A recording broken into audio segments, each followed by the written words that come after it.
We will now find the production level, that is x, at which the average cost is minimum. This is the cost function, that is c equals x cube minus 10x squared plus 29x. First, I'm going to write this in terms of function notation. So I replace c as c of x, and this equals x cube minus 10x squared plus 29x.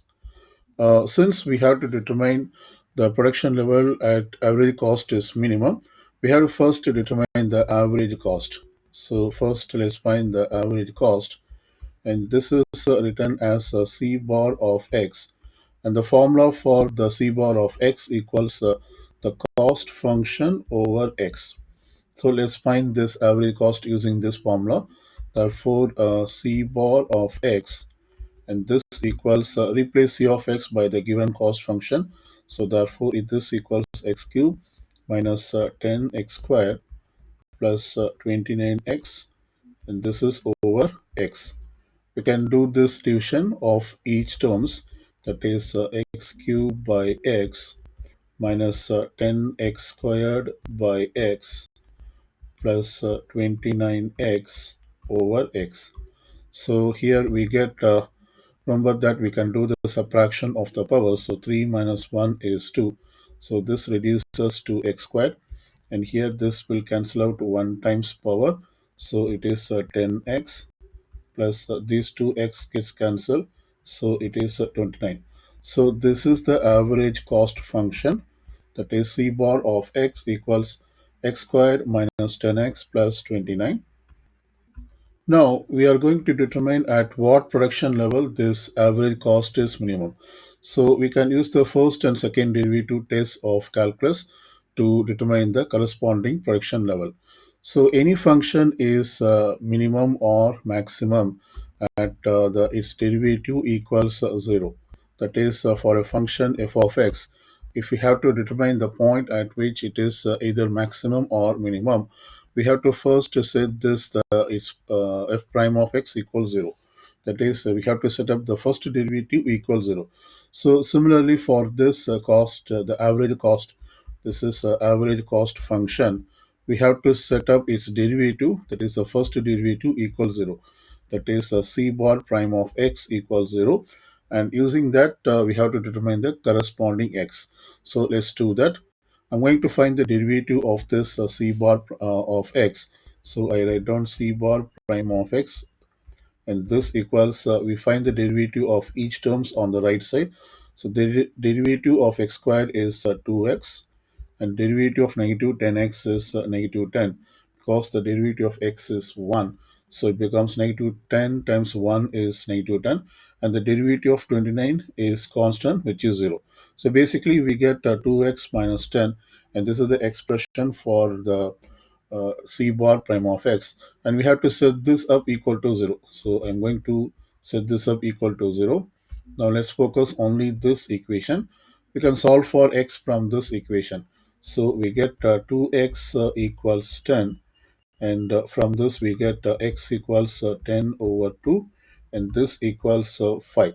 So we understand that at production level x equal to 5, the average cost is minimum. However, to double check, we have to use the second derivative test. So I'm going to find the second derivative of the average cost function. So let me first copy the first derivative of the average cost function, that is c bar prime of x. This is c bar prime of x, and this equals 2x minus 10. This is the first derivative of the average cost function. So I'm just copying it here, and I have to find its second derivative. That is a second derivative of the average cost function. So I find the derivative of this one. I write down this as c bar double prime of x, and this equals, once again we find the derivative of the right side expression, which is 2. And clearly this 2 is greater than 0. So anytime the second derivative is positive, we see that it's a point of minimum. It's a point of minimum. And that means the average cost function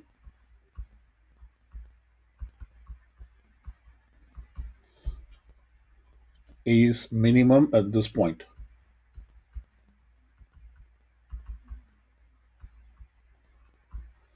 Minimum at the point x equal to 5. Since this expression is independent of x, it's always going to be greater than 0. So clearly for any values of x, or in fact for x equal to 5, is going to be minimum. That is at x equal to 5. And so this clearly confirms that the production level at production level of x equal to 5, or we say that this is a production level at x equals 5, the average cost is minimum. The average cost is minimum. And this answer part 1 question. We now show that the marginal cost and average cost are equal at the production level of x equals 5. So for that, we are going to find the marginal cost and average cost at x equal to 5. So here we have the two function. This is the cost function, and this is that is c bar of x is the average cost function. To determine the marginal cost, we find the derivative of the cost function. So I'm going to find the derivative of c of x, and this is c bar, I'm sorry, it is c prime of x. And this equals, we find the derivative of the right side terms. Derivative of x cube is 3x squared when you use the power rule, minus 10 times of derivative of x squared is 2x when you use the power rule, plus 29 times derivative of x is 1. Let's simplify this. So we get c prime of x, which represents the marginal cost, and this equals 3x squared minus 10 times of 2x is minus 20x, plus 29 times 1 is 29. Now we have to determine the marginal cost at this production level, that is at x equal to 5.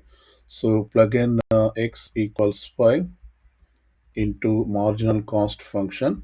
So therefore we get c prime of 5, and this equals 3 times of 5 square minus 20 times of 5 plus 29.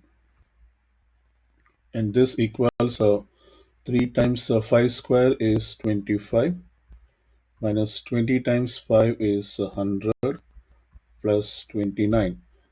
3 times 25 is 75, minus 100, plus 29.